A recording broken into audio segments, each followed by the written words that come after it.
progressive journalism, like, share, and subscribe to our YouTube channel. Don't forget to press the bell icon for latest updates.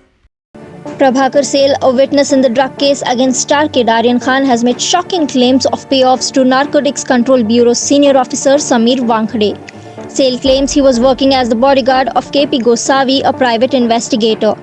In a 5-page affidavit submitted before the court, Sale claimed that he heard Gosavi speak of a deal where 8 crore has to be paid to Mr. Wankhede.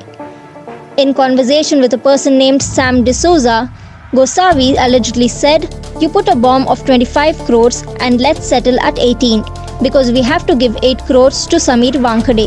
Sale also said that he was asked to sign on 10 blank papers by NCP officials, and since that day, Gosavi has gone missing. The Mumbai police is on a lookout for Gosavi. Sale, who is one of the 9 independent witnesses of the NCB in the case, said, "KP Gosavi is missing and I now fear that NCB officials or other persons involved may kill me or abduct me like KP Gosavi. As seen in the big cases, witnesses are often killed or taken away and I therefore want to state the truth." Replying to this, NCB Zonal Director Samir Wankhede said he would give a befitting reply to the allegations.